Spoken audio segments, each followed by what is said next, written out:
evening, sir. Good evening. Good evening, sir. Good evening, sir. Good evening everyone.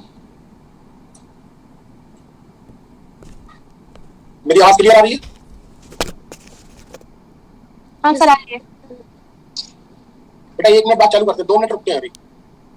अभी students का इंतजार कर लेते हैं 2 मिनट.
Good evening everyone. चलिए आज का क्लास स्टार्ट करते हैं.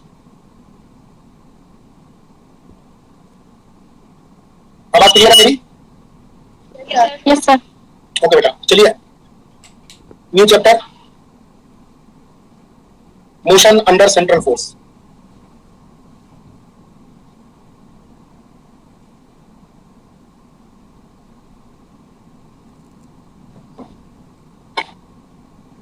So in the beginning we have started with the definition of central force.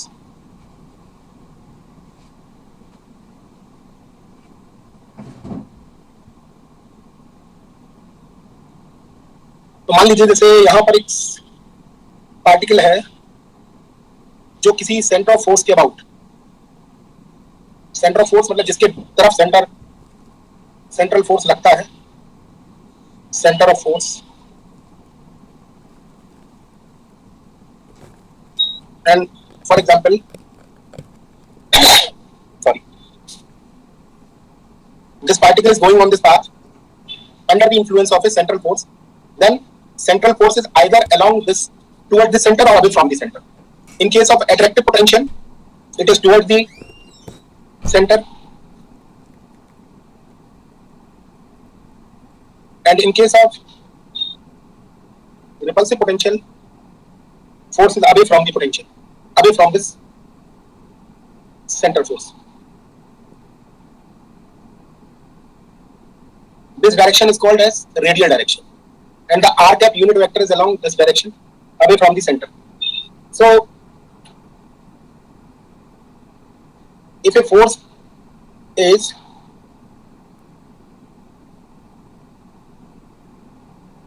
like this, Fr r cap means the magnitude of force is dependent on the magnitude of radial vector and the direction of this vector either away from the center of force or along the radial direction or opposite to the radial direction depending on the nature of this force. If force is attractive, then positive sign is there, positive for repulsive force, and negative for attractive force. Okay. In other words,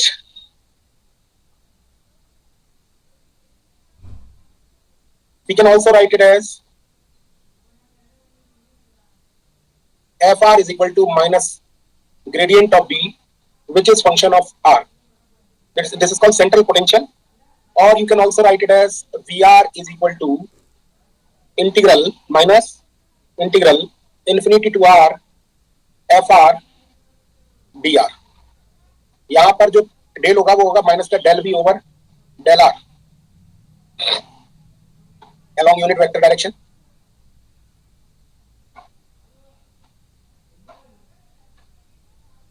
ठीक है, तो अगर force कुछ इस तरीके का है, minus के gradient of V R, where V are is equal to, और you can say V are is equal to minus infinity to R F R D R, then force is called central force, and for central force potential is, or potential energy is dependent on length of the radial vector। ठीक है, this is called potential energy. आप लोग अभी थोड़ी देर समझते हैं ना, उसके बाद आपको समझ में आने लगेगी सब चीज। नोट डाउन करें। सर आपने लेंथ के लिए कुछ बताया था सर, उससे क्या है सिग्निफिकेंस?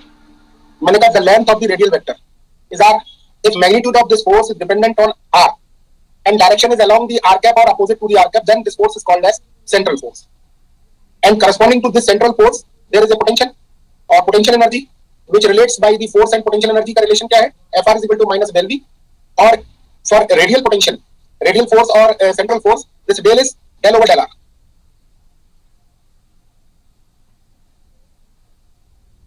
okay, आपकी वॉइस थोड़ी साउंड ब्रेक हो रही है। ब्रेक नहीं हो रही है, थोड़ी कम आ रही है। ये सर आ रही है। एक मिनट बेटा, वॉल्यूम में देख लेता हूँ अपना, चेक कर लेता हूँ कहीं मेरा वॉल्यूम तो कम नहीं है। वॉल्यूम ठीक है मेरा, मेरी तरफ से सर सही है। और सही आ रही, कुछ लोगों को भी सही आ रही होगी, तो मेरी तरफ से कोई कमी नहीं होगी।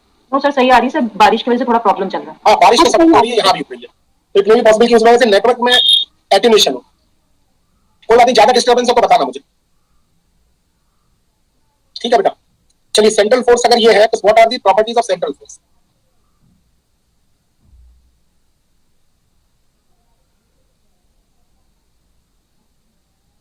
ये चैप्टर आप लोगों को याद करना नहीं पड़ेगा कुछ भी।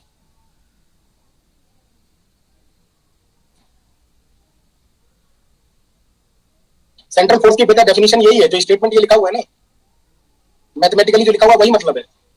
Magnitude of central force is dependent on length of the radial vector and direction is along radial direction. ठीक है, इट्स एनफ। तो पहली प्रॉपर्टी देखें आप लोग, जो मेन प्रॉपर्टी है इसकी, net force on particle is zero. Net force, net torque on the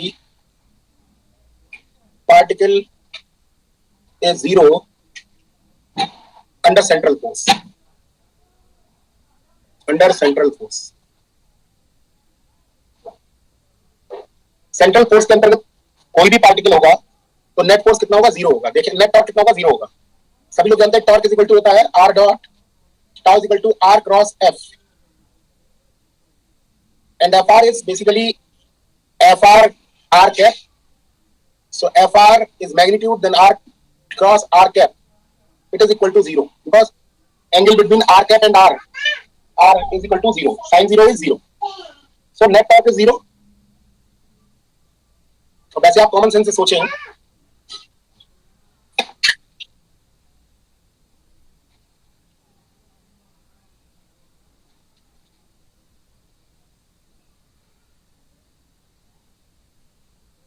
sir last slide दिखाइए, 1 मिनट। बेटा कोई प्रॉब्लम आ रही है इसमें? नो सर, डन, आगे करो।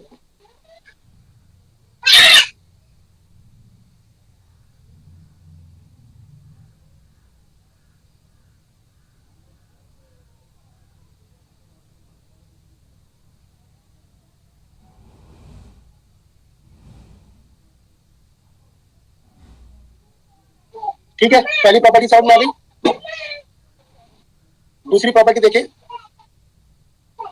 Angular momentum is conserved. Angular momentum is conserved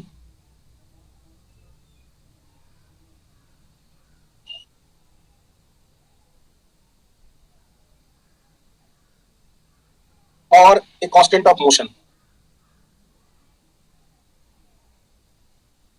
गुस्से वाली नहीं है बेटा, वो छोटी है बहुत, तो इसलिए चीख जाती है कभी कभार। वो भी सोचती है उसके पिताजी हमेशा पढ़ाते ही रहते, कब उसे टाइम दे। तो हमने पिछली प्रॉपर्टी देखी, since tau is equal to zero, then you know all very well dj upon dt rate of change of angular momentum is equal to tau. ये पता है आप लोगों को? If tau is equal to 0, then dj upon dt is also equal to 0. If dj upon dt is 0, then j is equal to constant. छोटी छोटी बातें बता रहा हूँ आप लोगों को, ये धीरे धीरे क्या रूप धारण करेंगी ये आपको अभी थोड़ी देर बाद पता चल जाएगा। ठीक है, तो मोशन अंडर सेंट्रल फोर्स में कोई भी पार्टिकल अगर सेंट्रल फोर्स के अंतर्गत मोशन कर रहा है तो एंगुलर मोमेंटम एक कांस्टेंट ऑफ मोशन होगा और नेट टॉर्क सिस्टम पर 0 होगा। तो मैं इसके बारे में एक बात बता रहा था, थोड़ा डिस्टर्बेंस बता। अगर आप ओरिजिन के अबाउट, सेंटर ऑफ फोर्स के अबाउट आप एफआर का टॉर्क लेंगे तो ऑब्वियस 0 आएगा क्योंकि इट इज टुवर्ड्स सी और अवे फ्रॉम सी, इसको 0 आना भी चाहिए। वही मैथमेटिकली भी बात शो हो रही है। अब चूंकि एंगुलर मोमेंटम के अंदर में इसका क्या कंसीक्वेंस है, so third point is motion is always confined in a plane. Motion is always confined in a plane. मतलब जो भी मोशन होगी वो हमेशा किसी एक प्लेन में ही होती रहेगी। What is the proof? Take r dot j is equal to होता है r cross p,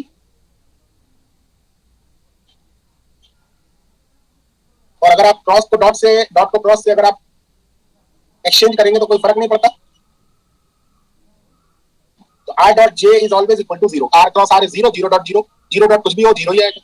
if r dot j is 0, it means r is always perpendicular to j. r is always perpendicular to j.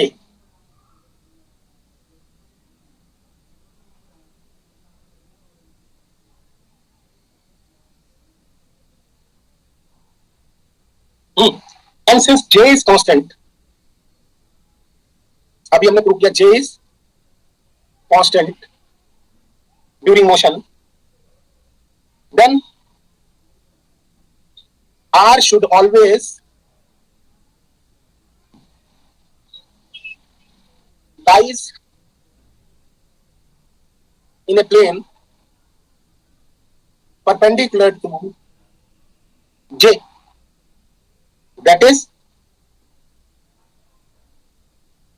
motion is always confined in a plane. देखिए क्या मतलब है इसका, थोड़ा सा picturise करने की कोशिश करता हूं मैं इस बात को। जैसे मान लीजिए कोई पार्टिकल इस प्लेन में घूम रहा है और जे मान लीजिए ये है इसके long, j is perpendicular to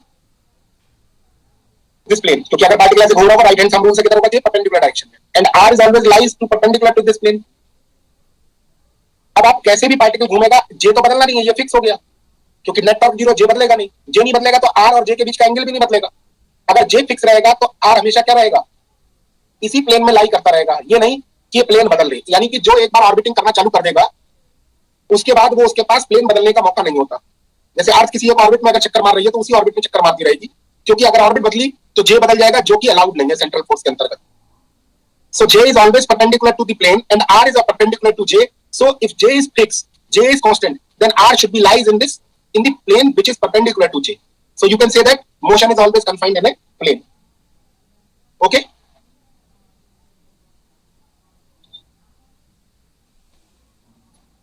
Fourth property, Lagrangian देख लें। अगर यही सब बातें हम लैग्रांजियन से भी निकाल लेते हैं, लेकिन अगर लैग्रांजियन देखें तो लैग्रांजियन क्या होगा, पोलर कोऑर्डिनेट्स में लिखना हो तो r dot square theta dot square, क्योंकि इसको ऐसे ही लिखेंगे ना, कोई पार्टिकल ऐसे घूम रहा है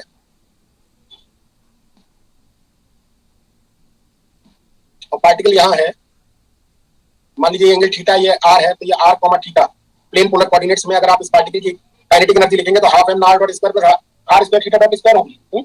लेकिन potential energy is dependent on only r. So from here it is clear that r is cyclic in the Lagrangian, sorry theta is cyclic in the Lagrangian. So angular momentum is a constant of motion, जो कि हमने पहले भी Newtonian की तरह से लिख दिया था अभी। तो अगर आप चाहें तो इक्वेशन ऑफ मोशन निकाल सकते हैं। Equation of motion for theta क्या आएगी, del L over del theta is equal to 0, so del L over del theta is dot is equal to constant.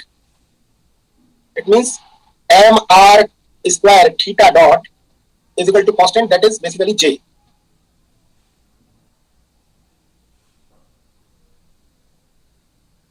तो ये इक्वेशन आप लोग याद रखेंगे। And equation of motion for r वो हमें पूरी लिखनी पड़ेगी। D over D t of del l over del r dot minus del l over del r is equal to 0। So from here m are double dot minus del l over del r कितना आएगा, ये यहां से आएगा, उधर से आएगा, तो ये आ जाएगा minus m r theta dot square and plus del B over del r, and del B over del r is what, f r minus f r. So m are double dot minus mr theta dot square minus fr is equal to 0. So you can also write it as fr is equal to mr double dot minus r theta dot square. और ये कोई नई चीज नहीं है, ये आप लोगों को मैंने जब रेडियल फोर्स के बारे में बताया था तब भी लिखा था कि radial component of force, radial component of acceleration in plane polar coordinates. याद आ रहा है किसी को मैंने निकलवाया था ट्रांसवर्स कंपोनेंट और रेडियल कंपोनेंट। ये रेडियल कंपोनेंट ही लिखा हुआ है, कोई नई चीज नहीं है। वहां पर हम लोगों ने काइनेमेटिक्स से लिखा था, यहाँ पे न्यूटोनियन से लिख दिया, डजंट मैटर। एक इक्वेशन ये आई है और एक इक्वेशन मैंने जो पीले रंग से डॉट करी है वो आई है। चलिए पहले लास्ट स्लाइड में जल्दी से क्या देखना है, थोड़ा साथ में चले आप लोग, क्योंकि अभी कोई बहुत हार्ड कंसेप्ट नहीं आया। अभी चीजें बहुत सरल चलेंगी थोड़ी देर तक, उसके बाद थोड़ा सा टेढ़ा मेढ़ा आएगा, तो वहां पर हम आपको ज्यादा टाइम देंगे।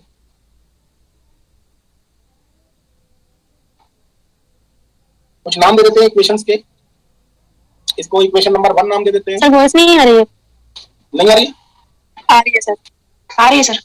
ओके बेटा आप अपना कनेक्शन चेक करो। शायद मेरी नेटवर्क प्रॉब्लम है। जी सर। कोई बात नहीं, थोड़ी देर में आ जाएगी। इक्वेशन 1, इक्वेशन 3, इक्वेशन 2 मार्क कर लो, जिससे कि आगे हमें लिखने में चीजें आसान हो जाएंगी। अगर हम इसमें क्या करें, इस इक्वेशन ऑफ मोशन में अगर आर डॉट से मल्टीप्लाई कर दें और फिर इंटीग्रेट कर दें, तो you can also find out the Hamiltonian.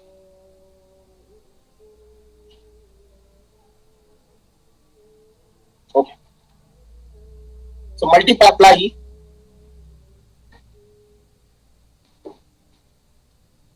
equation 2 by r dot, तो क्या आ जाएगा, m are double dot are dot पहली वाली और minus m r theta dot square r dot,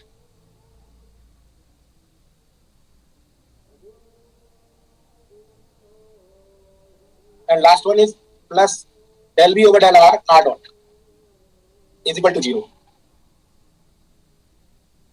and theta dot की वैल्यू पुट कर देते हैं यूजिंग इक्वेशन 1। तो m are double dot are dot minus m r j upon M R square whole square r dot plus del B over del are are dot is equal to 0। मैंने equation number 1 वही J is equal to M R square theta dot से theta dot की value निकाल के J upon M R square लगा दिया। तो यहां से आ गया ये कितना, M are double dot are dot minus J square upon M R cube R dot plus del B over del are are dot. Now integrated, तो आपको क्या मिलेगा, सीधे सीधे लिख दे रहा हूं मैं आपको इंटीग्रेशन करने के बाद, half m r dot square. अगर किसी को दिक्कत है तो इसको डिफरेंशिएट करें, नीचे वाली को ऊपर वाली टर्म मिल जाएगी विद रिस्पेक्ट टू टी। उसकी अगली टर्म आएगी जे स्क्वायर ओवर 2mr स्क्वायर, और अगली वाली टर्म मिल जाएगी plus v are is equal to some constant, and that constant is let us say it is ई। अगर आप इसको डिफरेंशिएट करें नीचे वाली को तो ऊपर वाली मिल जाएगी। एम आर स्क्वायर का करेंगे तो एम आर डॉट आ जाएगा, आर डॉट का फिर से करेंगे तो आर डबल डॉट आ जाएगा। सिमिलरली 1 अपॉन आर स्क्वायर का करोगे तो 2r rays to the power 2 से 2 कैंसिल हो जाएगा, रेज़ टू द पावर 3 हो जाएगी, माइनस की नीचे आ जाएगी, आर डॉट हो जाएगा। वी आर का करेंगे तो वी आर का del B over del r into r dot, constant का करेंगे तो 0। समझ में आ रहा है नहीं आ रहा है ये वाली बात? ये sir. So it is also called Hamiltonian. यहाँ पर मैं लिख देता हूँ हैमिल्टोनियन आपका यही तो है, टोटल एनर्जी को हैमिल्टोनियन बोलते हैं। ठीक है, तो हैमिल्टोनियन और total energy is a constant of motion. तो हम इसको थोड़ा सा सभ्यता से लिख लेते हैं, क्या, E is equal to half m r dot square plus j square over 2mr square plus v r. ये भी बहुत इंपॉर्टेंट रिलेशन है, बहुत आराम से याद होगा, आपको कुछ याद करने की जरूरत नहीं है, अपने आप चीजें याद हो जाएंगी। आप बस क्लास में इन्वॉल्व रहें, बाकी जिम्मेदारी मेरी है सारी। केवल आप क्लास में इन्वॉल्व रहें विदाउट एनी फ्रूट्स, कि आप ये सोचें कि तुरंत ही लाभ मिल जाए, ऐसा नहीं है। होम्योपैथिक दवा की तरह काम करेगा, धीरे धीरे काम करने लगेगी। यहां पर बहुत इंपॉर्टेंट चीज आएगी, लेकिन वो अभी मैं डिस्कस नहीं करूंगा। In other word we can say that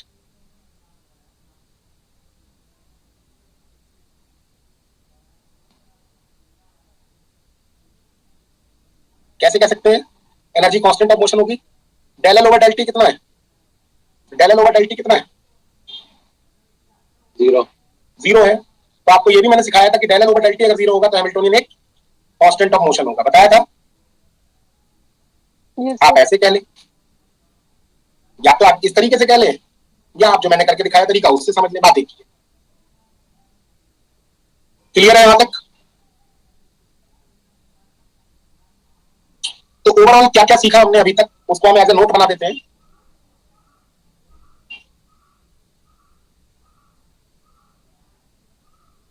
अगर किसी को पीछे की कोई भी बात नहीं समझ में आई तो भी चलेगा। हमारे पास नोट ये रहा कि जे कांस्टेंट होता है।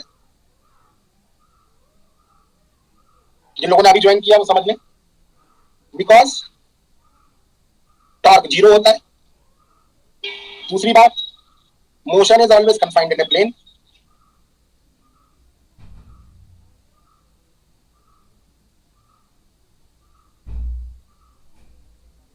तीसरी बात, J is equal to M R square theta dot, अगर मैग्नीट्यूड लिखे तो।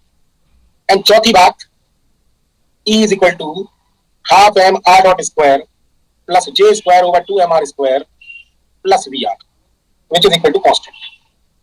मोटे मोटे तौर पर यही रिजल्ट निकल के आया, बाकी रिजल्ट तो उतने खास नहीं है, बाकी सब बातें हैं। क्या यहां तक मेरी बात क्लियर है? जिन लोगों ने अभी ज्वाइन किया वो इस स्लाइड से भी समझ सकते हैं। मैंने कुछ नया नहीं किया है, वही जो लैग्रेंज ने सिखाया था वही आगे बढ़ रहा हूं उसी को लेकर। नेक्स्ट हेडिंग लिखे आप equation of motion, equation of orbit. यहां से चालू कर रहा हूं मेन खेल। इक्वेशन ऑफ ऑर्बिट से मतलब क्या है?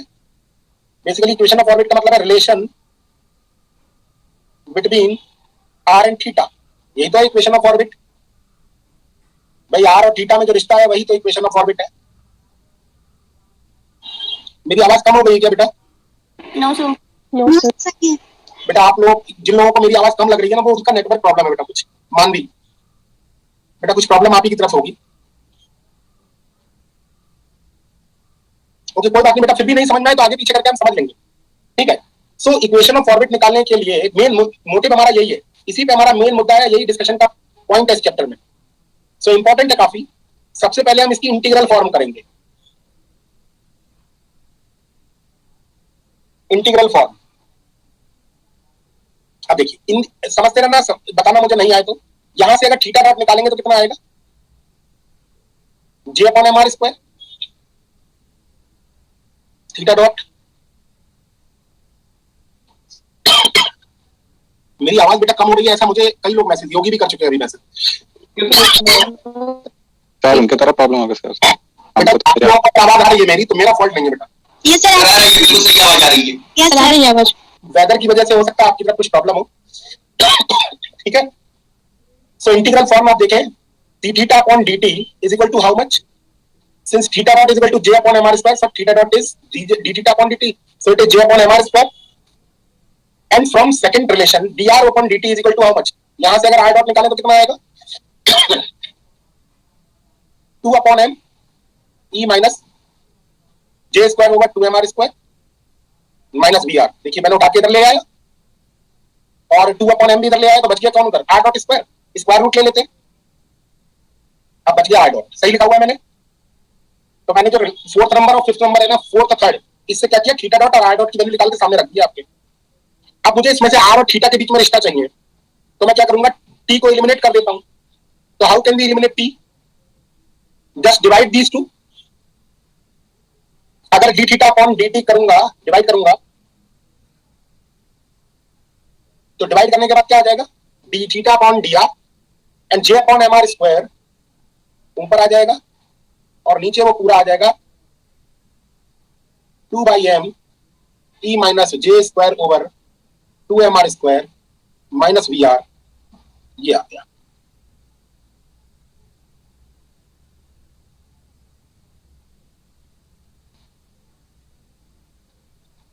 यहां मैं कहूं तो आप लोग लिख भी देता हूं, इक्वेशन 1 मान लेता हूं, इसे इक्वेशन 2 और इक्वेशन 1 डिवाइडेड बाई इक्वेशन 2, और मेरे को क्या मिल गया वो मैंने आगे लिख दिया। अब एक रेसिप्रोकल ट्रांसफॉर्मेशन बहुत बहुत फेमस रहेगा इसमें, क्योंकि आर की किस्मत में आर हमेशा जाएगा तो आप देखोगे बट्टे में ही लिखा हुआ दिखेगा, आपको डिनोमिनेटर में ही दिखाई देगा, न्यूमरेटर में नहीं होगा। आर हमेशा आपको परेशान करेगा, तो ये परेशान ना करे उसके लिए एक रेसिप्रोकल ट्रांसफॉर्मेशन होता है। क्या रेसिप्रोकल ट्रांसफॉर्मेशन क्या है? u is equal to 1/r लगाते हैं। Let u is equal to 1/r, reciprocal transformation बहुत फेमस ट्रांसफॉर्मेशन है। क्यों यूज कर रहे हैं? जिससे कि r जो है न्यूमरेटर में आ जाए या डिनोमिनेटर से इसको हटा दिया जाए। तो यहां से अगर आप देखेंगे तो r इज इक्वल टू कितना आ जाएगा? 1/u। हमें d थीटा अपॉन dr चाहिए, तो आप यहां से dr अपॉन d थीटा निकालें तो कितना आएगा? -1/u स्क्वायर, और u का थीटा के रिस्पेक्ट में आएगा du बाई डी थीटा। तो यहां से अगर मैं d थीटा बाई dr करूं तो कितना आएगा? d थीटा बाई dr करूंगा तो आ जाएगा -u square d theta by du। तो d थीटा बाई dr जो है वो यहां लगाते हैं इक्वेशन नंबर 3 में। बेटा आवाज बंद कर ले। Equation 3 becomes -u square d theta by du is equal to j upon mr square. तो ये mu स्क्वायर हो जाएगा सब्स्टिट्यूट करने के बाद, square root 2 by m e minus j square u square upon 2m minus v 1/u, ये हो जाएगा। मैंने सब जगह क्या किया? u की जगह 1/r या r की जगह 1/u पुट कर दिया। मैं कोई गलती करूं, कैलकुलेशन मिस्टेक करूं, मुझे बता देना अगर कोई स्टेप ना समझ में आए। फायदा देखिए ये हुआ कि u स्क्वायर कैंसिल आउट हो गया। आप चाहे तो j अपॉन m को भी कैंसिल आउट कर सकते हैं। आप केवल j स्क्वायर ओवर 2m बाहर ले रहे हैं। अगर j स्क्वायर ओवर 2m बाहर लोगे तो आ जाएगा j square over m square. भाई j स्क्वायर ओवर 2m बाहर लोगे तो j square over m square हो जाएगा यहाँ पर, और बाहर आके कैंसिल हो जाएगा। तो d theta upon du is equal to कितना हो जाएगा? माइनस साइन यहाँ इनकॉर्पोरेट कर देते हैं, j अपॉन m, और j अपॉन m बाहर आ जाएगा, स्क्वायर रूट बचेगा क्या क्या, e के साथ आ जाएगा 2m e upon j square, u square अकेला हो जाएगा, एंड माइनस v 1/u के साथ में भी 2m अपॉन j स्क्वायर हो जाएगा।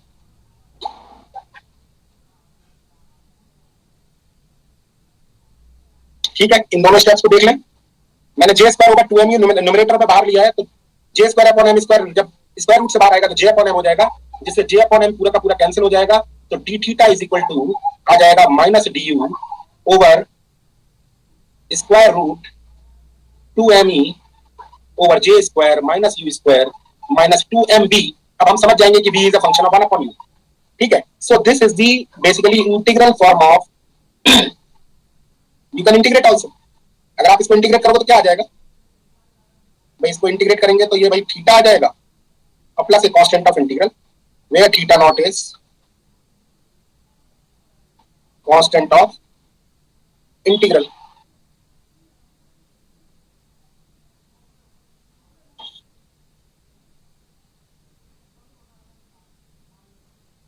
ये इक्वेशन बहुत इंपॉर्टेंट है, और ये आप लोग थोड़ा सा बोल के देख लें एक दो बार मन में। जो लोग भी सुन रहे हैं मुझे, वो एक बार अपने को म्यूट करने के बाद बोले एक दो बार मेरे साथ साथ, लेकिन मेरे को आवाज ना आए। मैं सभी को सुना रहा हूं। आप केवल चाहें तो डी थीटा भी बोल सकते हैं। So theta plus theta not is equal to integral minus D U over square root 2me over j square minus u square minus 2mb over j square. तो 2me over j square is 2mb over j square, बीच में u square. याद भी हो सकता है, ऐसा कोई बड़ी बात नहीं है। So basically this is the integral form of integral form Sir, where theta naught is constant of integral. Where theta not is, हाँ बिल्कुल सही बात। ठीक है, this is the integral form of equation of orbit.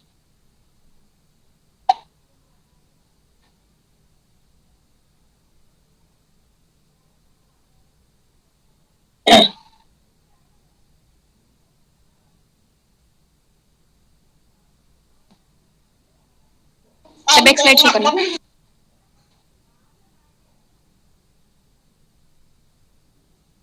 Thank you sir. Now second is differential form of orbit.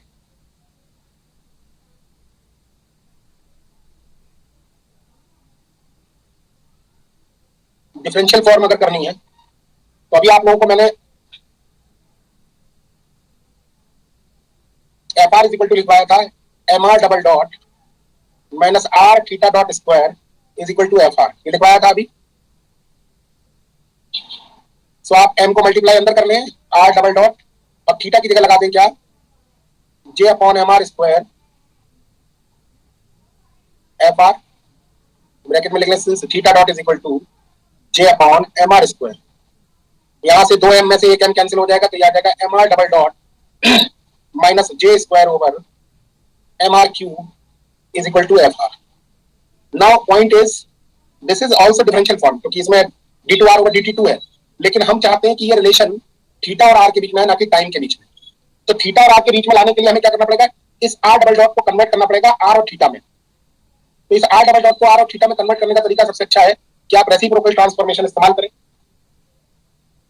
Late again r is equal to 1 upon you.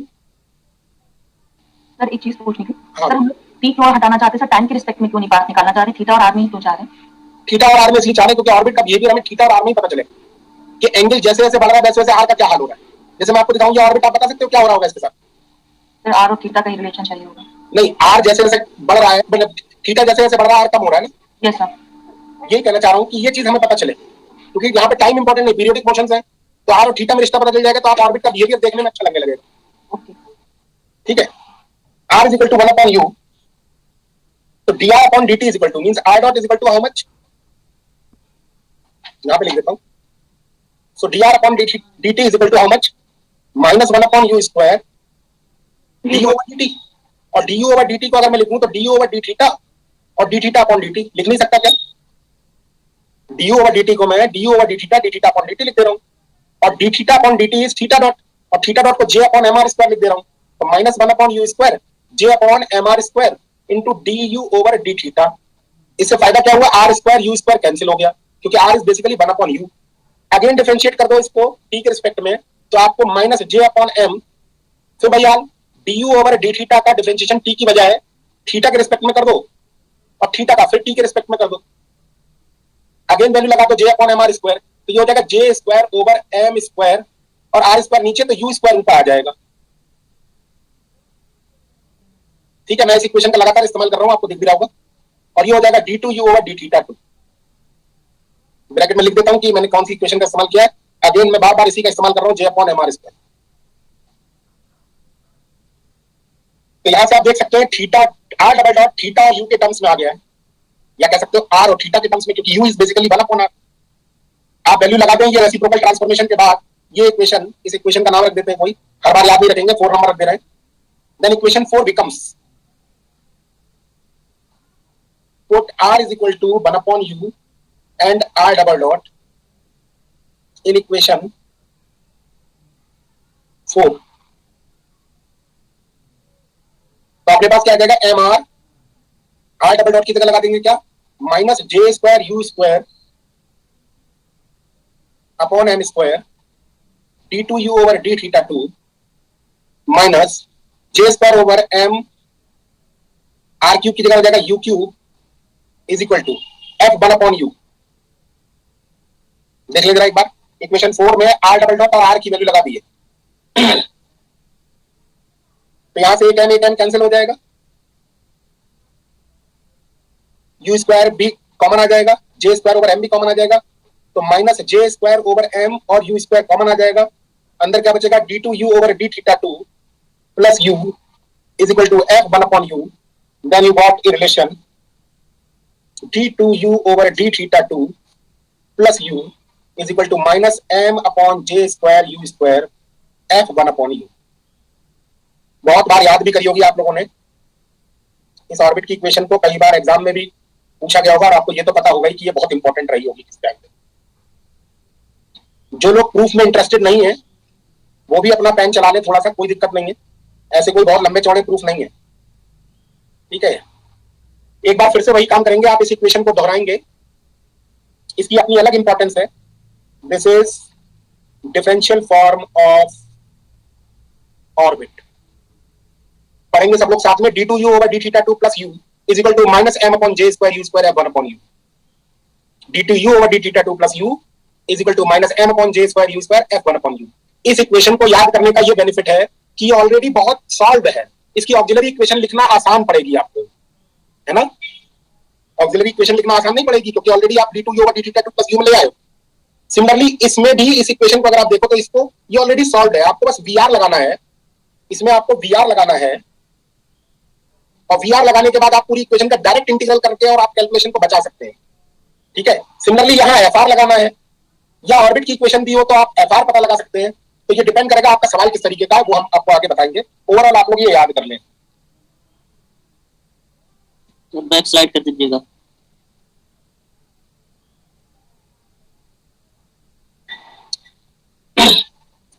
ठीक है बेटा, एक बार आप लोग बोल लें, दोनों इक्वेशंस को एक बार अच्छी तरह देख लें।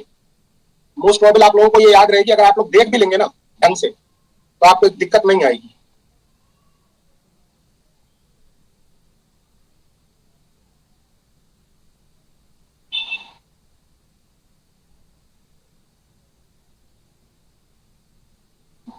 चलिए, बहुत ही इंपॉर्टेंट टॉपिक, जिन्होंने अभी तक भी ज्वाइन किया है वो भी कोई दिक्कत नहीं है। अगर वो इस टॉपिक को समझ जाएंगे तो समझ लो उनका क्वेश्चन बहुत प्रोबेबिलिटी है कि सही हो जाएगा। अगला हेडिंग लिखिए आप, equation of orbit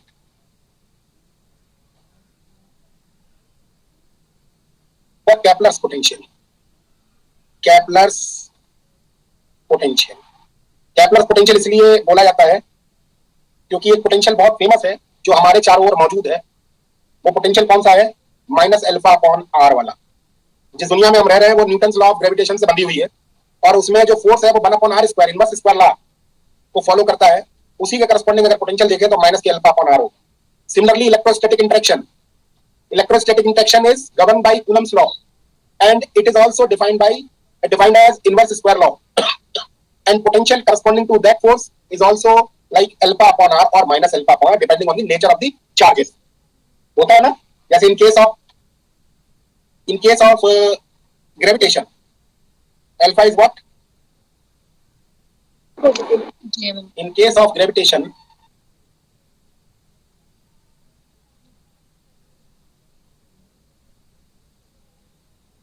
alpha is equal to क्या आएगा? Gm/m2। और in case of electrostatic force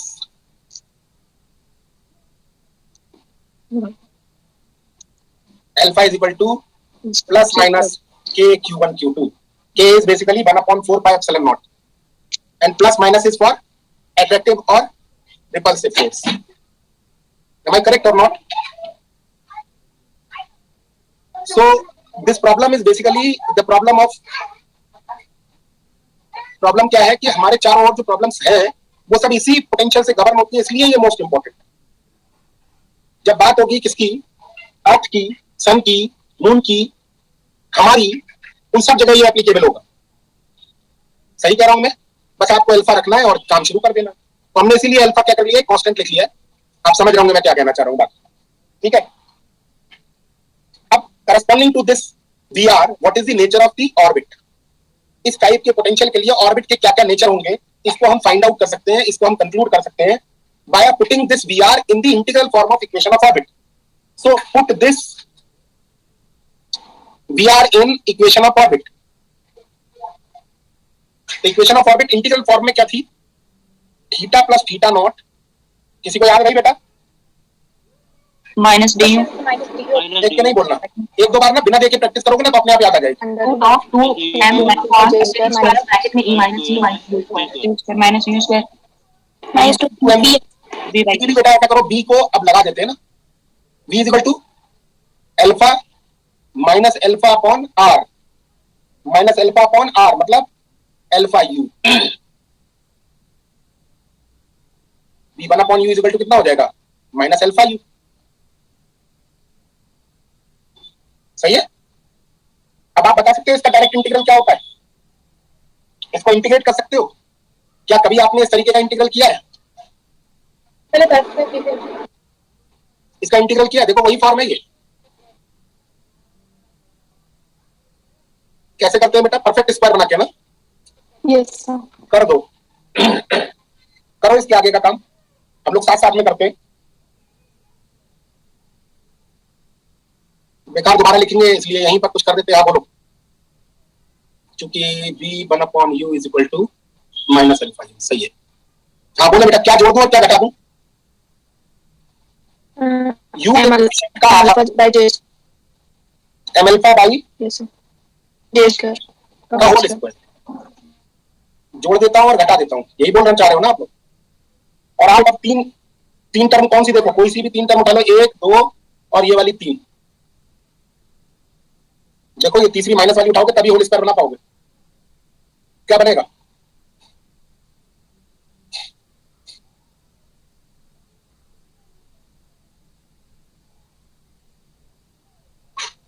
to m e over J square plus M square alpha square upon j raise to the power 4। ये एक साथ लिख लो बची हुई टर्म्स को, और बाकी किसका होल स्क्वायर बन गया? u minus M alpha over जे स्क्वायर। अब इसका इंटीग्रल कोई बता सकते हैं मुझे? इसका इंटीग्रल क्या होगा? अब तो बहुत सॉल्व हो चुका है। अगली लाइन में आप लोग चाहें तो डायरेक्ट इंटीग्रल लिख सकते हैं अगर आप लोगों को याद हो तो। इसका इंटीग्रल क्या होगा बेटा बताएं? किसी ने minus D x upon under root 1 minus x square का इंटीग्रल याद है किसी को?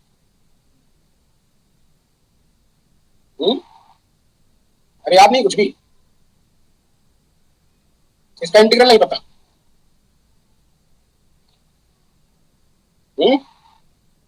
अच्छा चलो मत बताओ, ये वाला बताओ, ये पता है? Sin hyperbolic. Sin inverse x. Sin inverse। इसका 1 by a sin inverse x by a upon a. ये नहीं होता बेटा, आप करके देखो। साइन इनवर्स एक्स अपॉन ए होता है। आप टेन वाले का फार्मूला जो होता है ना, ए स्क्वायर प्लस एक्स स्क्वायर, उसमें होता है 1 अपॉन ए टेन इनवर्स एक्स अपॉन। और अगर माइनस साइन लगाओ तो क्या फार्मूला हो? cos inverse X upon A. cos inverse X upon A तो क्या बनेगा? Theta plus theta not is equal to cos inverse X का काम कौन कर रहा है? u minus M alpha upon J square upon, कोई बताएगा ए का काम कौन कर रहा है? ए का काम कौन कर रहा है? Square root 2 M by J square plus M square alpha square over J की power 4। Square root 2 M by J square minus M square alpha square plus sorry plus plus. देख लें आप लोग, पिछली लाइन से कनेक्ट करें। और जिनको नहीं पता है वो ब्रैकेट में लिख भी लें चाहे तो, क्योंकि integral minus D x upon under root 1 minus A square minus x square is equal to cos inverse X upon A. और जिनको पता है वो अपना ना लिखें, तो मुझे नहीं लगता कोई लिखेगा। चलिए यहां से M square upon alpha square अगर बाहर ले लूं, M square alpha square upon J square J raise to the power 4, और cos वाला उठा के इधर ले जाऊं तो ये आ जाएगा हमारे पास cos theta plus theta not is equal to u upon M alpha upon J square. ऊपर से भी कॉमन ले रहा हूं और नीचे से भी कॉमन ले रहा हूं और दोनों काट दे रहा हूं, तो क्या आएगा? यहां पे तो 1 आ जाएगा और यहां पे आ जाएगा जे की पावर 4 ऊपर, तो जे स्क्वायर आ जाएगा ऊपर। ई तो है ही पहले से, 2 भी है पहले से। एम स्क्वायर अल्फा स्क्वायर आएगा, एम एम कैंसिल हो जाएगा तो एम अल्फा स्क्वायर आ जाएगा। चेक करो मैंने सही किया कि नहीं। ऊपर से एम अल्फा ओवर जे स्क्वायर बाहर लिया और नीचे से भी एम अल्फा ओवर जे स्क्वायर बाहर लिया, दोनों काट दिए और cos को इधर ले गया और मल्टीप्लाई में ले गया डिनोमिनेटर। इसको बोल दिया एप्सिलॉन।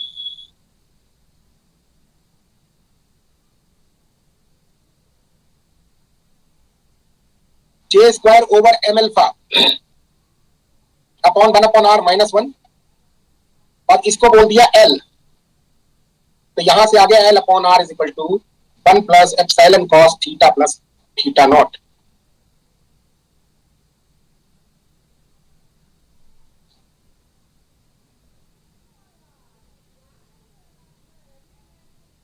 अगर आपको यहां नहीं लिखना तो यहां पे अभी इसको ऐसे ही लिख दो, 2EJ स्क्वायर, या उल्टा करके लिख लो 1 plus 2EJ square over M alpha square. और इसको एप्सिलॉन लिख दो, इसको वेयर करके लिख भी दे रहा हूं, वेयर। या चलिए आगे वाले पेज में लिखूंगा, पहले इतना लिखना है। This equation is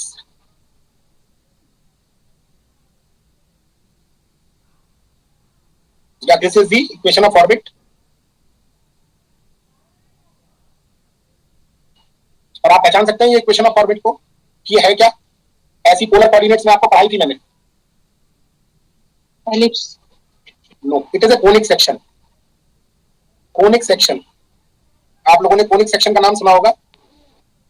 conic section शंकु के छिन्नक सुना है ना, शंकु से कटे हुए, शंकु परिच्छेद।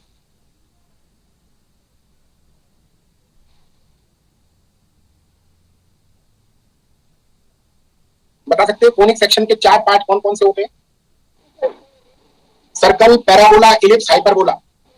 ये अलग अलग कंडीशन में इक्वेशन ऑफ ऑर्बिट इसको रिप्रेजेंट करती है। एक मिनट फोन कवर का जब तक आप नोट करें। हेलो,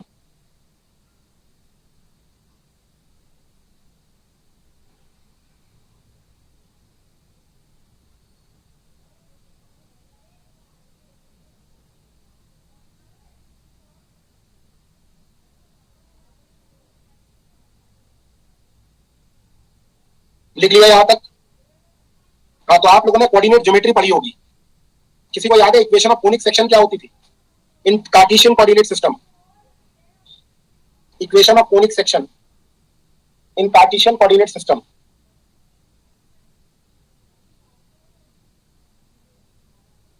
वेयर, किसी को याद है तो बताना।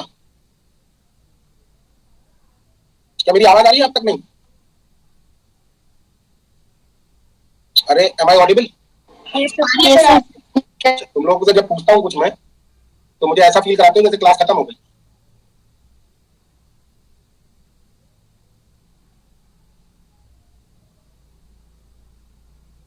सेमी लेटस रेक्टम, दोबारा से स्पेलिंग लिख देता हूं। सेमी लेटस रेक्टम, जिसे आप लोगों ने हिंदी में अर्धनाभिलंब भी पढ़ा होगा।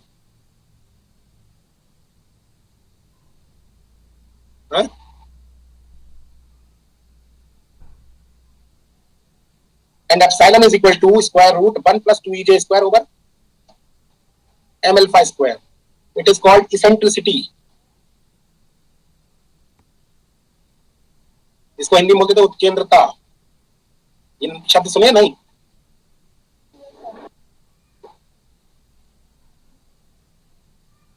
कोनिक सेक्शन के बारे में बताऊंगा आप लोगों को तो आप समझ लो। ये कौन है ना? अच्छा, आप लोगों ने कोऑर्डिनेट तो पढ़ी होगी ना 12th क्लास में? Yes sir. Yes sir. अगर कोन को आप ऐसे काट दो, ऐसे ऐसे, तो इससे क्या निकलेगा बाहर? जैसे हैप्पी बर्थडे वाली टोपी होती है ना, सर्कल दिखता है उस पर चारों तरफ।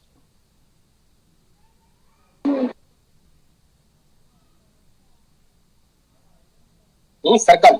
और अगर क्या करें, इसको थोड़ा तिरछा काट देते हैं ऐसे, तो क्या निकलेगा? बेटा साफ साफ इलिप्स निकलेगा, साफ दिख रहा है। आप लोगों ने कभी कोन खाई है? Ice cream cone? ऐसी तो कटी होती है। ये भी एलिप्स सा लग रहा है मेरे को। ये ऐसी कोन देखी होगी आइसक्रीम की, ये तो खाई होगी। हाँ सर। ये इलिप्स ही होता है बेटा। आपको जो लोग कह रहे हैं हमें ये भी इलिप्स लग रहा है, वो भी इलिप्स लग रहा है, तो वो लोग 3D को समझ नहीं पा रहे हैं क्या? ये 3 डायमेंशनल है, तो थोड़ा तिरछा दिखने की वजह से आपको लग रहा होगा। थोड़ा फील भी तो करो। आपको एक खीरा लग रहा है? नहीं है? ये खीरा है? नहीं। हाँ सर। कैसे देख रहे हो? कैसे देख रहे हो? जैसे आप काटने के बाद टॉप व्यू, तो ऐसे ही सोच के देखो ये इलिप्स होगा कि सर्कल होगा? Yes sir, circle.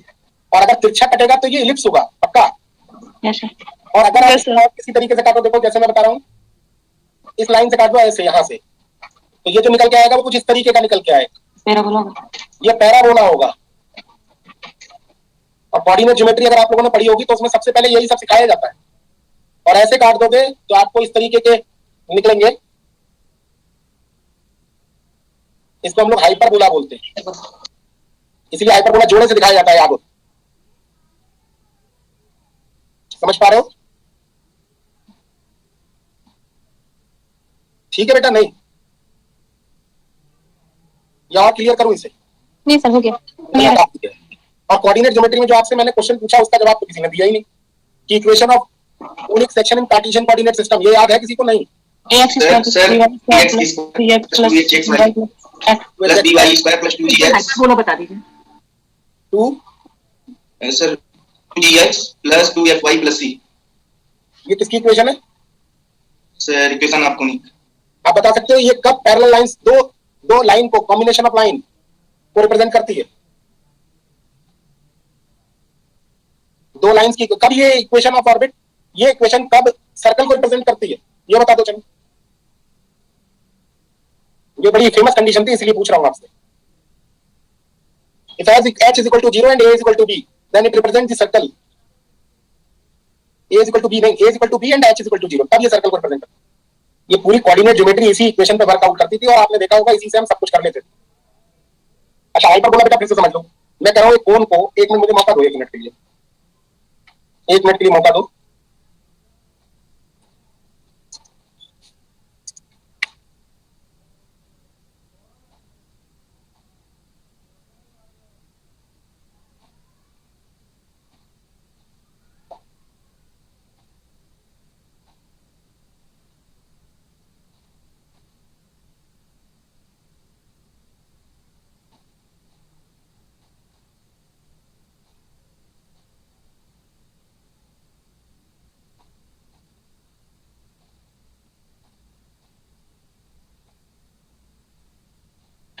दिख रही है आपको स्क्रीन?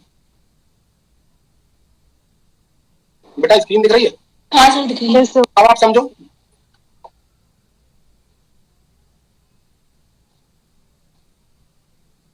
ये कौन पूछ रहा था? जो पूछ रहा था बच्चा वो बताया मुझे. हाइपरबोला सर नहीं समझ में आ रहा. Sir parabola. Fourth number picture देखो, फोर्थ नंबर. इसमें एक्सिस जो पास हो रही सर वो मतलब सेंटर की तरफ ना होके बाहर होगी. बाहर है और क्या? ये देखो बाहर लाइन खींची मैंने. क्यों? और सर पैराबोला की सेंटर की तरफ होगी, अंदर की तरफ.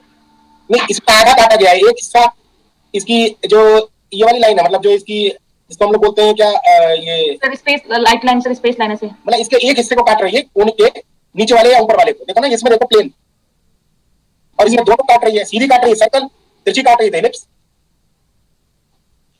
सर क्लियर हो गया. क्लियर हो गया ना? चलिए, तो इसका मतलब ये है कि ये कोनिक सेक्शन की इक्वेशन है, लेकिन ये किस फॉर्म में है? पोलर फॉर्म में. ये कितनी खूबसूरत लग रही है देखने में. इसमें क्या कम कांस्टेंट्स हैं, दिख रहा होगा आप लोगों को. इतने सारे कांस्टेंट थोड़ी हैं in polar coordinates.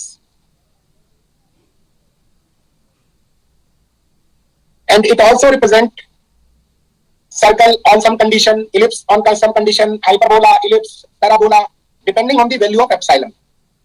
Depending on the value of epsilon, it may represent hyperbola, ellipse or circle. तो वो epsilon जो है इसेंट्रिसिटी, वो क्या है? आप लोगों ने उसकी डेफिनेशन पढ़ी है कभी? इसेंट्रिसिटी क्या होती है? ये कोऑर्डिनेट में आप लोगों ने पढ़ी होगी जहां तक मैं समझ रहा हूं. ये पार्टिकल का अगर लोकस है, कोई मतलब कर्व है, और इसको बोलते थे हम लोग डायरेक्ट्रिक्स, याद है, नियता. और ये पॉइंट है जिसके कोऑर्डिनेट एक्स वाई है, और ये इसको बोलते थे हम लोग फोकस. एंड इसकी इक्वेशन कुछ होती थी. So perpendicular drawn from directrix, foot of this perpendicular is m, and the distance between p to s, इनके रेशियो को ps अपॉन pm को हम लोग इसेंट्रिसिटी एप्सिलॉन बोलते थे. ये मैथमेटिकल लैंग्वेज बता रहा हूं पूरी. पढ़ा था ये बात? ps upon pm. और ये भी पढ़ा होगा epsilon is equal to 0 for circle, epsilon is greater than 0 and less than 1 is for ellipse,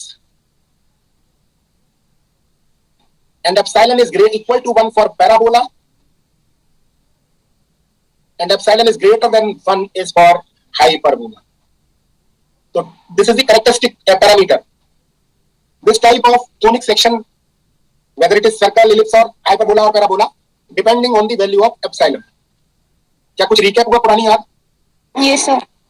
तो आप ऐसे कर्व एक बनाओ अपनी कॉपी में. जैसे क्या करो, एक लाइन खींच लो.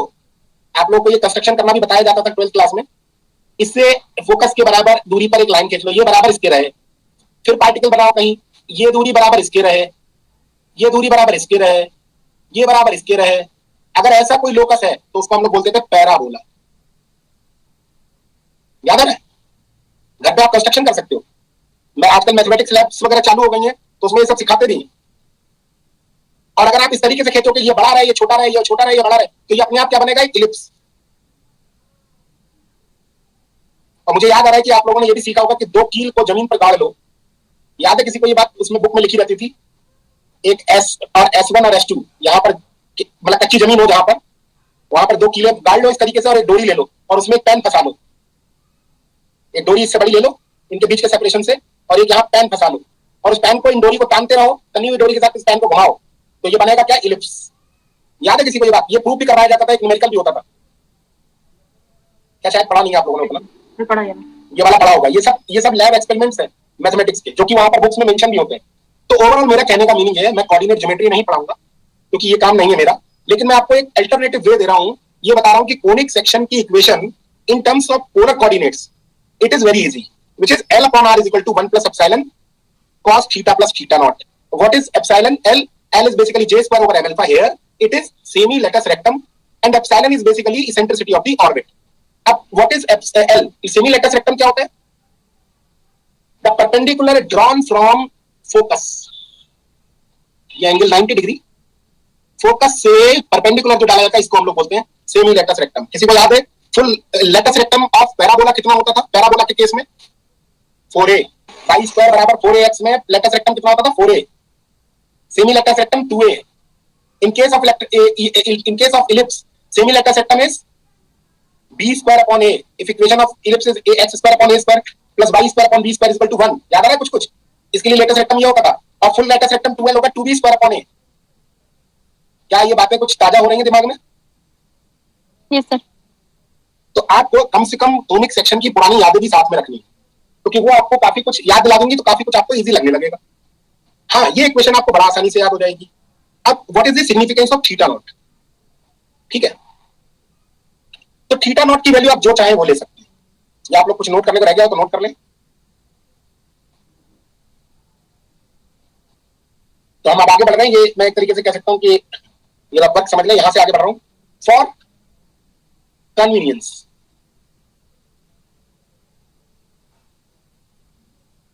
मतलब सुविधा के लिए थीटा नॉट को आप चाहो तो 0 मान लो।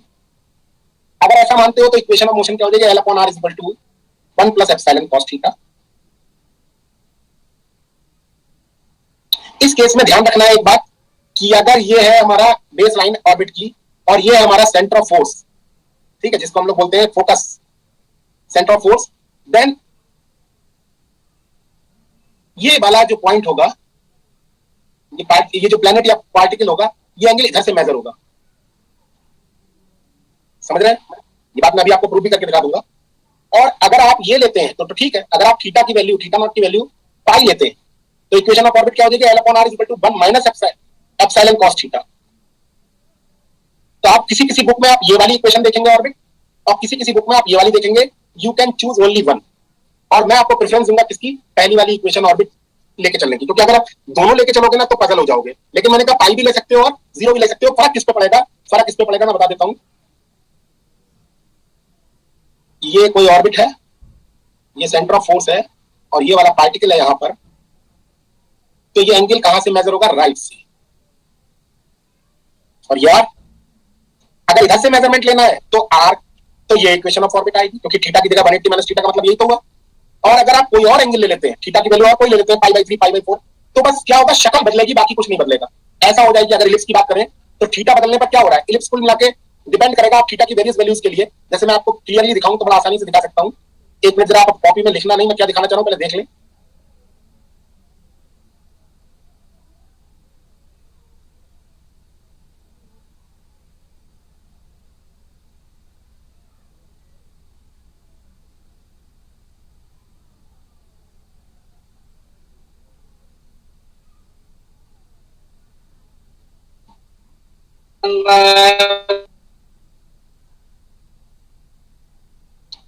मतलब आप लोगों ने वो इस तरीके की वो देखी होगी, केवल इसका ओरिएंटेशन बदल रहा है थीटा नॉट, बना की इसकी शेप। मैं क्या कहना चाह रहा हूं, मैं आप बनाओ मत इसको, मेरी बात को ध्यान से सुनो, उसके बाद आपको बताऊंगा। एटॉमिक मोशंस में हम ऐसी पिक्चर देखते हैं। हाँ, एटॉमिक में देखते हैं, शक्तिमान का लोगो भी ऐसा ही है। Yes sir. तो आपको L upon R is equal to 1 plus epsilon cos theta लेके चलना है। और मैं आपको ये भी प्रूव कर सकता हूं कि ये सारी इक्वेशन जो आपको याद है वही इक्वेशन में कन्वर्ट भी हो जाएगा। ठीक है, तो जैसे मैं आपको दिखाता हूं, मैं ये लेके चल रहा हूं, अभी आपको दिखाऊंगा कि क्या क्या चीजें बदलेंगी। So nature behaviour of orbit कैसा होगा?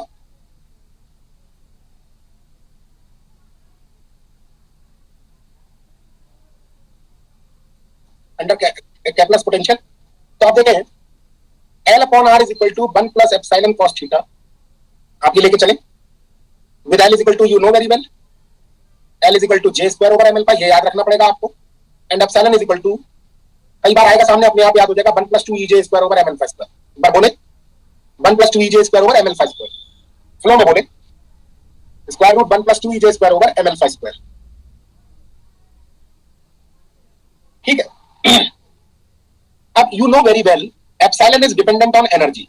इसमें देखिए आप, तो J कांस्टेंट है, M कांस्टेंट है, अल्फा भी कांस्टेंट। अगर E को चेंज करूंगा तो एप्सिलॉन बदलेगा, E को चेंज करूंगा तो epsilon for a particular value of J। अगर E बदलेगा तो एप्सिलॉन बदलेगा, और एप्सिलॉन बदलेगा तो ऑर्बिट का शेप बदलेगा। ठीक है। तो अगर मैं क्या कहूं,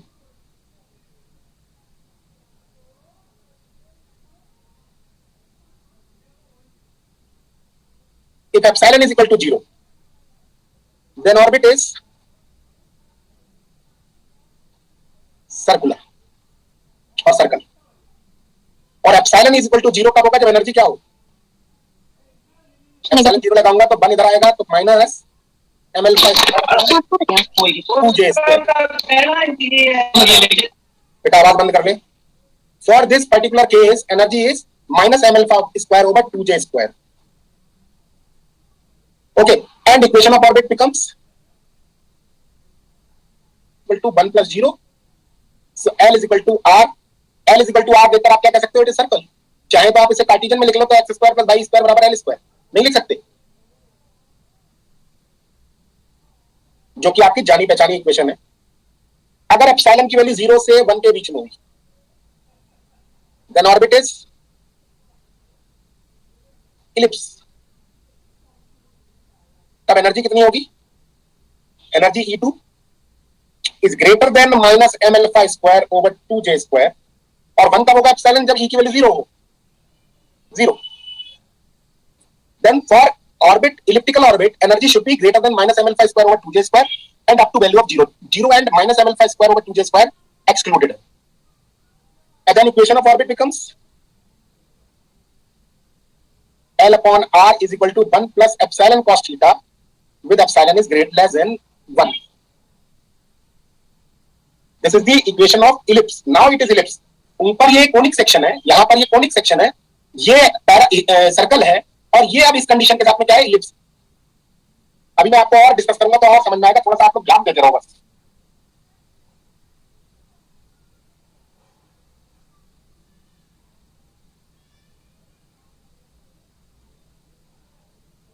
Now, if epsilon is equal to 1, then orbit is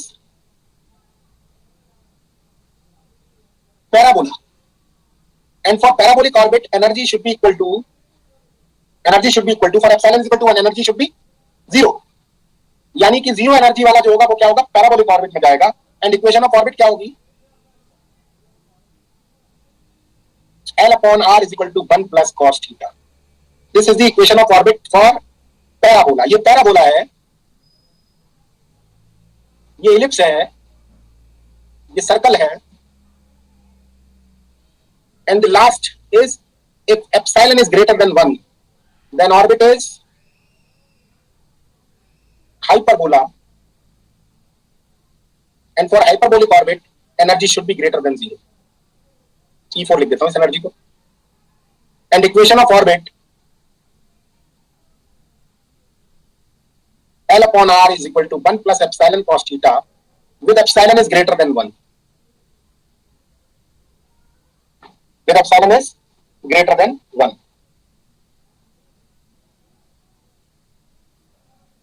तो मैं एनर्जी वाले को हाईलाइट कर दे रहा हूं जिससे कि आप लोग याद रखें। जिस प्लैनेट की एनर्जी 0 से बड़ी होगी वो हाइपरबोला को रिप्रेजेंट करेगा, जिसकी एनर्जी 0 होगी वो पैराबोला को, जिसकी एनर्जी 0 से कम होगी लेकिन minus M alpha over 2J square से ज्यादा होगी वो इलिप्स को रिप्रेजेंट करेगा, और जिसकी energy minus M alpha square over 2J square के बराबर होगी वो सर्कल को रिप्रेजेंट करेगा। ऑब्वियस है बहुत सारे फार्मूलाज होंगे जो कि याद नहीं हो पाएंगे आपको, तो हमारे पास एक दूसरी अप्रोच है इसीलिए जिससे कि आपको पता चले। ये तो हो गई मैथमेटिकल अप्रोच। अब एनालिटिकल अप्रोच क्या हो सकती है इन बातों की वो हम देखेंगे। पहले यहां तक नोट कर लें सभी लोग।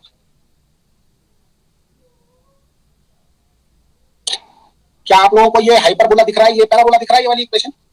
मैं इसको लाल कलर के पेन से, ये आप लोगों को दिख नहीं रहा होगा वैसे हाइप, मतलब मैंने बोल दिया इसलिए मान लिया है आप लोगों ने।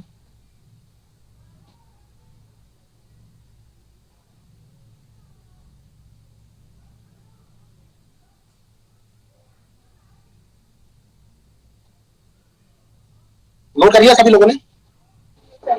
देखिए, अगर आप लोग याद नहीं कर सकते तो कम से कम आप बता सकते हैं कुछ चीजें। जैसे मैं मैथमेटिक्स थोड़ी सी बताना चाहूंगा, लेकिन मैं लिख के नहीं बताऊंगा उसे। आप मेरे पास लिखा हुआ मैं दिखा देता हूँ आप लोगों को, क्योंकि उसमें टाइम वेस्ट होगा। और वो केवल आपको मैं ये दिखाना चाह रहा हूँ कि वो इस तरीके के रिलेशन जो है वो कैसे रिप्रेजेंट कर रहे हैं इलिप्स को, हाइपरबोला को, पैराबोला को। ठीक है, तो मोटिव केवल ये दिखाना, तो मैं वो दिखा दे रहा हूँ आप लोगों को डायरेक्ट।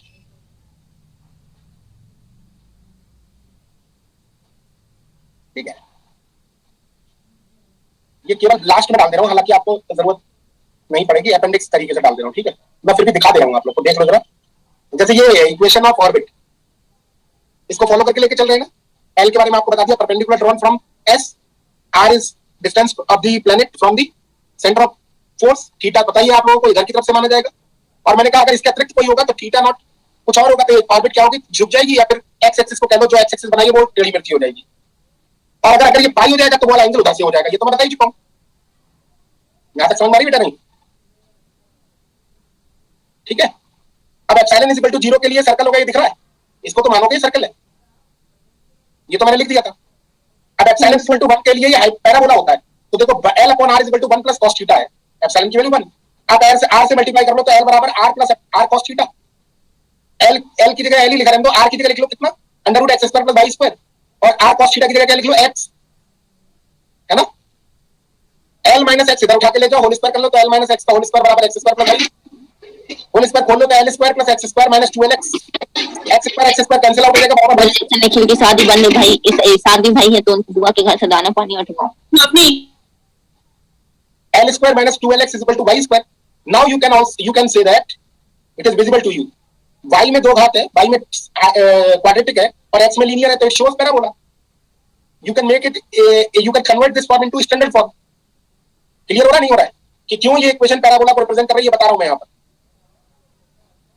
बेटा मेरी बात समझ रहे हो या फिर आप लोगों को लग रहा है कि इसे लिख के दिखाऊं? इसको मत लिखवाओ, क्योंकि मैथमेटिक्स है, मैथमेटिक्स से अंत में डाल दिया मैंने। ये देखो इलिप्स कैसे रिप्रेजेंट कर रही है, 0 से लेके 1 तक को कैसे ellipse. L upon R is equal to 1 plus epsilon cos theta है ना। L बराबर R से मल्टीप्लाई कर लो, R cos थीटा, यहाँ पे एप्सिलॉन R एप्सिलॉन x हो जाएगा, ये हो जाएगा R is equal to under root X square plus Y square. Epsilon x उठा के इधर ले जाऊंगा तो एप्सिलॉन x होल स्क्वायर, ये L माइनस है, epsilon x whole square x square plus Y square, whole square खोल दूंगा तो L square plus epsilon square x square minus 2LX, epsilon x minus x square उठा ले रहा हूं, Y square उठा ले रहा हूं, इसका परफेक्ट स्क्वायर बना लूंगा x स्क्वायर के साथ लिखने के बाद।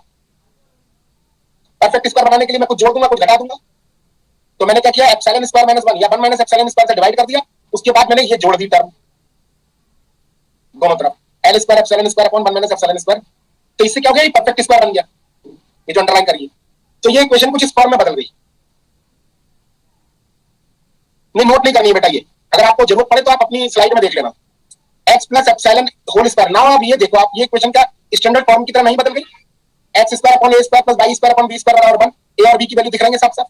ये कार्टेशियन कोऑर्डिनेट में जो करने का तरीका है ये थोड़ा सा कॉम्प्लिकेटेड है। ऐसी एप्सिलॉन इज ग्रेटर देन 1 के लिए इक्वेशन ऑफ ऑर्बिट वही रहेगी, बस फर्क क्या पड़ेगा, यहाँ माइनस आ जाएगा और यहाँ पे एप्सिलॉन स्क्वायर माइनस 1 आ जाएगा, ये इक्वेशन हाइपरबोला की हो जाएगी। ओवरऑल मैं कहना चाह रहा हूं कि जो इक्वेशंस मैंने आपको बताई है, जो इक्वेशंस मैंने आपको बताई है, इन पर बिलीव करो।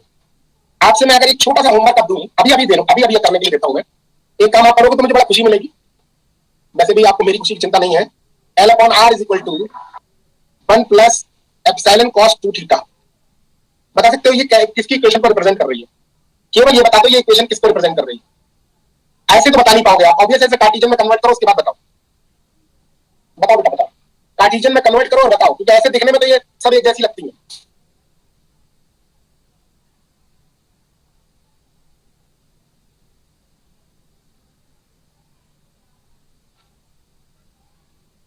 कोई बताएगा बच्चा? बेटा थोड़ा सा बताओ कैसे किया। ठीक है, और बताओ आगे क्या किया? ठीक है, आगे क्या किया? cos 2 थीटा का भी कुछ करो ना,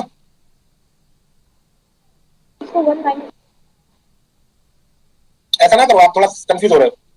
are square cos square theta minus sine square theta लिख लो, और ऐसे लिख लो,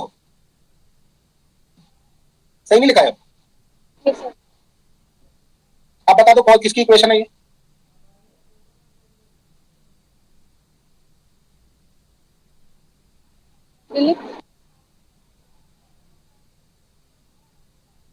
इलिप्स। तो मैं यही कहना चाह रहा हूं, या तो हमारी जान पहचान हो जाए इक्वेशन से, तब आप पता लगा लो कि हाँ ये ऐसी ऐसी होती है, या फिर तरीका क्या है, कार्टेशियन कोऑर्डिनेट सिस्टम में कन्वर्ट कर लो, उसके बाद पता लगा लो, अदरवाइज तो आप नहीं बता पाओगे ना। तो basically this equation represents an ellipse. ऐसी भी इक्वेशन आएगी तो आप मुझे कराने की जरूरत नहीं पड़ेगी आप लोगों को, ठीक है ना? मैंने गलत लिख दिया क्या यहाँ पे? एल अपॉन होगा ना।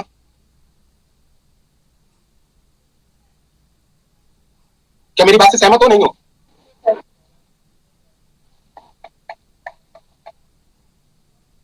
तो ओवरऑल इतना कर लेते हैं आज की डेट में। कल की क्लास बहुत इंपॉर्टेंट रहेगी, आप लोग जरूर रहिएगा, क्योंकि मैं एनर्जी डायग्राम्स वगैरह के बारे में बताऊंगा और इफेक्टिव पोटेंशियल से प्रॉब्लम्स को सॉल्व करना बताऊंगा। तो आप लोग कल की क्लास में जरूर अटेंड करें, और बचे हुए टाइम को हम इस्तेमाल करते हैं आगे के सवाल करने में जो हम लोगों ने छोड़ दिए थे।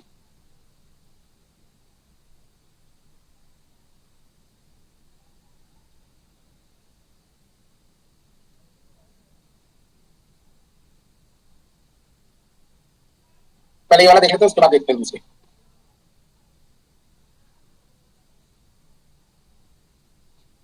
Question number, vector form of Lorentz transformation can be expressed as. तो आप ध्यान से देखो, हमारा होता था X dash is equal to gamma X minus BT, ठीक है?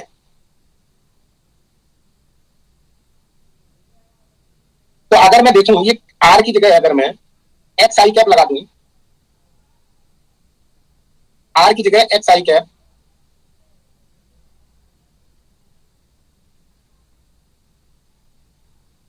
तो आर की जगह एक्स आई कैप और एन कैप की जगह आई कैप, मतलब आर की जगह एक्स आई कैप और एन कैप की जगह आई कैप, मतलब ये लगा दूं, तो क्या ये इक्वेशन नंबर जो ऑप्शन बी है वो क्या हो जाएगा? X dash is equal to gamma N cap dot R, N cap dot R, इन दोनों का डॉट प्रोडक्ट क्या होगा? एक्स माइनस भाई X I, X dash I cap और आई कैप से, और क्योंकि एन कैप भी है ना बाद में, माइनस वी टी। वी को लगा दूं क्या? वी एक्स आई कैप या वी आई कैप, मतलब ये मैंने क्या किया है, केवल एक्स कोऑर्डिनेट को देख रहा हूं, तो V I cap, I cap सब मैं हटा दूं तो मेरे को यही इक्वेशन तो मिल जाएगी।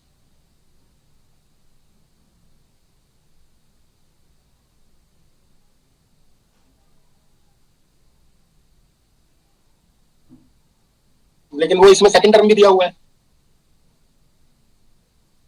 ये वाला देखिए, आर कैप की जगह X I cap, R cap dot R, R cap dot R, ये वीटी तो कभी नहीं आएगा। इसका ऑप्शन कौन सा सही दिया हुआ है? पहले वाले का ऑप्शन कौन सा सही दिया हुआ है? बी दिया हुआ है। B sir.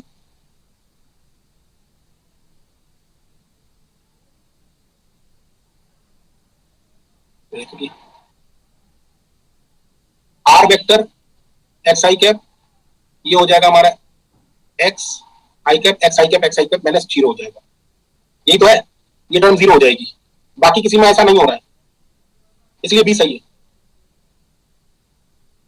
सेकंड टर्म मेरा 0 हो रही है सब्स्टिट्यूशन के बाद, और एग्जैक्टली ये कैसे आएगा ये तो बड़ा मुश्किल है भाई निकालना, ये थोड़ा सा बहुत लॉन्ग प्रोसेस है इसका।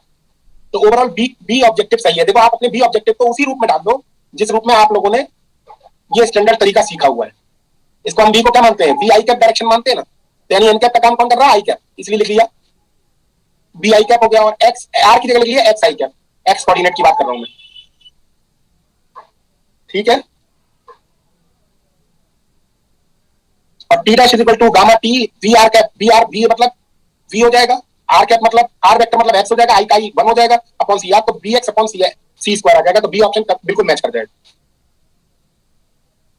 ठीक है? भी बी ऑप्शन में ही सर आर डैश के साथ टी दिया है, वी के साथ सर, और किसी ने तो दिया नहीं है सर। ऊपर जो दिया है उसमें सर एन डॉट आर, वो ठीक है आपकी बात, लेकिन ये वेक्टर फॉर्म है, ये याद रख लेना, ये मैं कह रहा हूँ।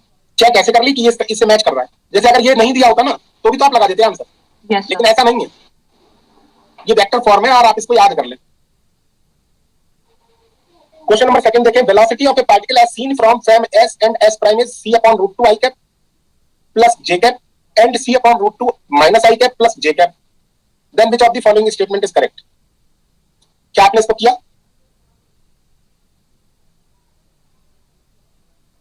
हम इससे वेलोसिटी निकाल लें, कितनी वेलोसिटी है?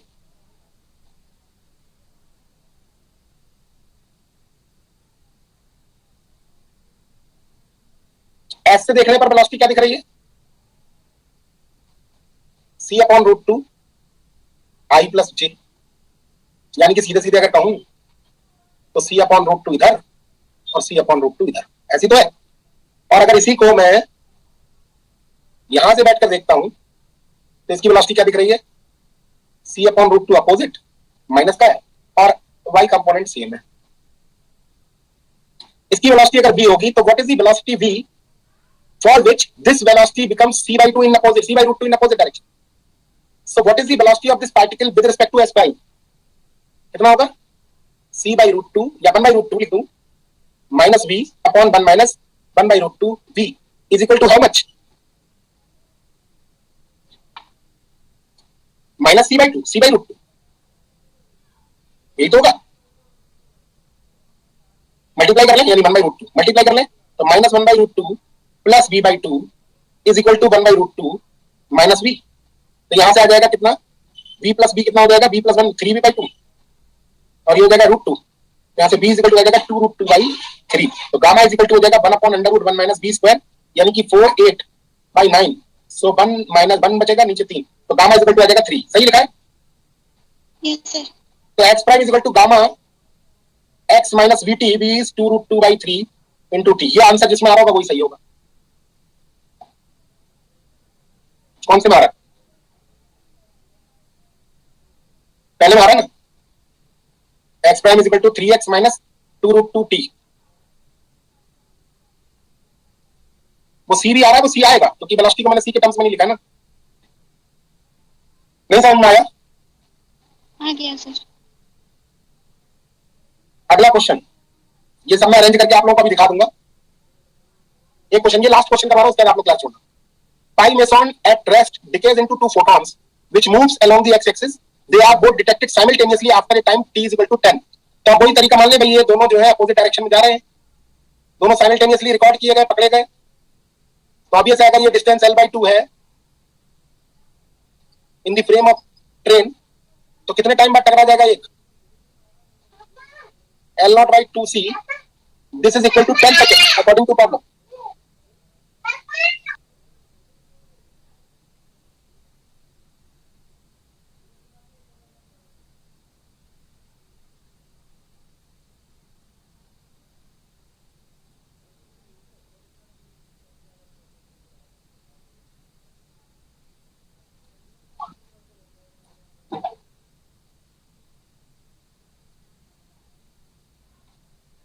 आवाज आ रही मेरी? Yes, sir. सही लिखा है ना? दोनों 10 सेकंड बाद टकरा रहे हैं, तो याद हो लॉस ऑफ साइमल्टेनिटी वाला प्रॉब्लम का बात, इसको कैसे भी कर सकते हैं आप। इसको अगर याद आ रहा हो तो ठीक है, ऐसे कर लेते हैं। In an inertial frame moving with velocity v by 0.6 e से अगर चल रहा है in the direction one of the photon, the time interval between these two detections, तो कितनी देर बाद अगर ये इस तरीके से चले तो ये वाला देर में टकराएगा, कितना टाइम लगेगा? l by 2c, l by 2c minus v, और ये वाले कितना टाइम लगता है? l by 2c plus v। सही है ना? इन दोनों का डिफरेंस पूछा गया है, क्या होगा? तो l by 2c minus v कितना होगा? l by 2c minus v कितना होगा? c माइनस v मतलब 0.4c माइनस l by 2, ये हो जाएगा c, नहीं c प्लस 0.6 मतलब 1.6c। सही है?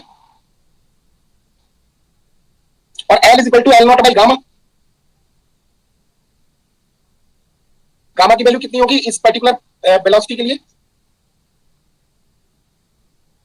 कितनी आई है? 5/4।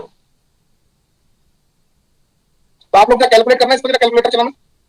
ये हो जाएगा 4/5 L नॉट बाई 2C, और ये 0.4 है तो ये हो जाएगा 10/4 माइनस ये हो जाएगा 10/16 into 1/2 L not by 2C, और गामा 1 अपॉन करेंगे तो ये हो जाएगा 4/5, और L नॉट बाई 2C की वैल्यू 10 दी हुई है तो ये 4 कैंसिल हो जाएंगे, 2 इंटू 10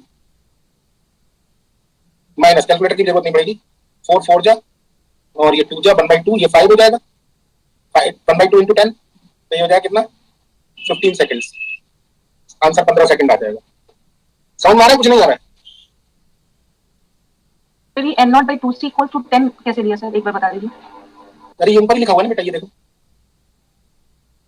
ये लिखा हुआ था ना कि ये जो detect they both detected simultaneously, इस फ्रेम में साइमल्टेनियसली डिटेक्ट होते हैं, एक साथ टकराते थे, कितनी देर में टकराएगा ये वाला फोटोन?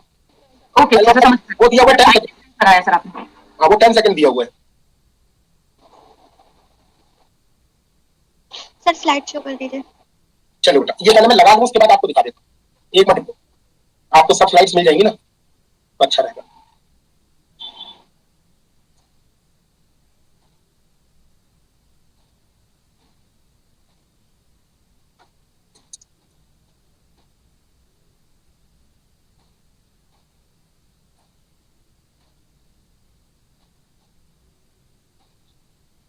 ये हटा दो।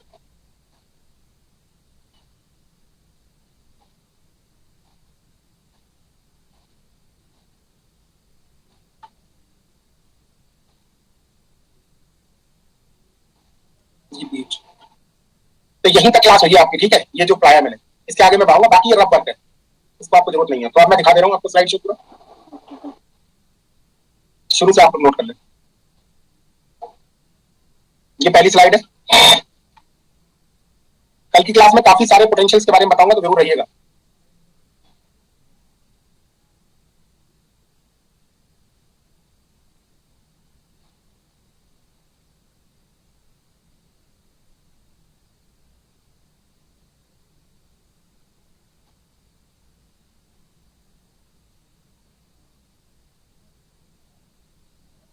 समझ में आ रहा है ना अभी तक? बेटा समझ में आया आज कुछ क्या पढ़ाया? Yes sir. Yes sir.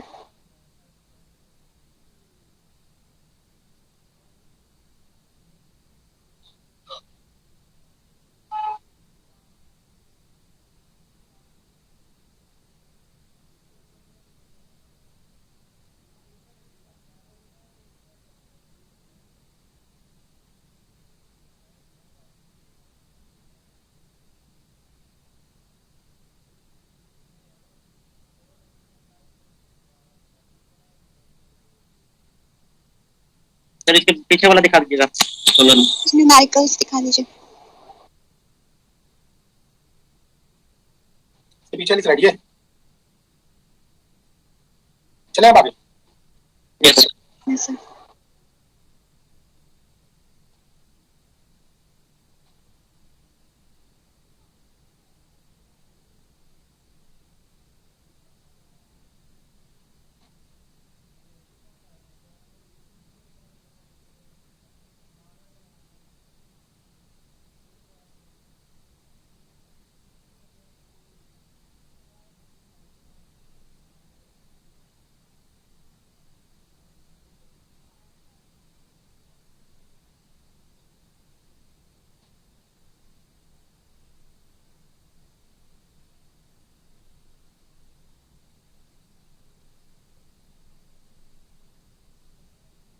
ठीक है बेटा, okay thank you so much. Sir इससे पहले वाली slide. Hello sir. Hello sir, हम्म, ये लास्ट जो प्रॉब्लम है इसमें टाइम डायलेशन से हम नहीं कर सकते क्या? इसके पीछे वाला स्लाइड दिखा दीजिए। चलो टाइम डायलेशन से करा आपने? नहीं सर, नहीं किया, इसीलिए तो जी पूछ रहे हैं। एक टाइम मिनट डायलेशन से देखता हूँ, एक मिनट बेटा। सर स्लाइड नंबर 18 दिखा दीजिए एक बार। देख लो बेटा, टाइम डायलेशन से बेटा एक बार करना, जरा आंसर बताना क्या आ रहा है। सर टाइम डायलेशन की फॉर्मूला डायरेक्ट लगाऊंगी, मतलब t equal to t0 into gamma जो फॉर्मूला है उसका अगर लगाऊंगी तो 20 मिनट आ जाएगा। तो गलत आ जाएगा ना फिर तो। मतलब ऐसे मिस्टेक हो सकता है ना। उसकी वजह पता है क्या है? टाइम डायलेशन इसलिए नहीं लग पाएगा क्योंकि ये वाला ना तो टाइम, ये वाला टाइम डायलेशन नहीं लगाओ, लॉरेंट ट्रांसफॉर्मेशन लगाओ आप। सर लॉरेंस ट्रांसफॉर्मेशन अगर लगाऊंगी तो उसमें जो T equal to T prime equal to T minus V by C इसका X two minus X one वो वाला फॉर्मूला अगर लगाऊंगी तो उसमें टी का पार्ट जीरो करूंगी ना? क्या चीज? डेल्टा पी जीरो करोगे। ओके ओके ठीक है सर, थैंक यू। उसकी वजह बता देता हूँ आपको, टाइम डायलेशन क्यों नहीं लगा पा रहे हो। ठीक है, ये वजह सुन लो, बहुत अच्छी बात है। ये दोनों इवेंट क्या है, एक ही जगह पर हो रहे हैं या नहीं? नहीं, डिफरेंट जगह पर हो रही है। अगर एक ही जगह पर नहीं हो रही हैं तो जिसको आप प्रॉपर टाइम समझ रहे हो वो प्रॉपर है ही नहीं। तो जब प्रॉपर टाइम है ही नहीं तो आप टाइम डायलेशन वाला फार्मूला नहीं लगाएं, आप ट्रांसफॉर्मेशन से करेंगे तो जल्दी हो जाएगा। Okay sir, thank you sir. Dash is equal to gamma T minus V X over C square, तब आप निकाल लोगे। Thank you sir. ठीक है, चलिए बेटा, ओके, गुड नाइट, कल मिलते हैं। Thank you sir.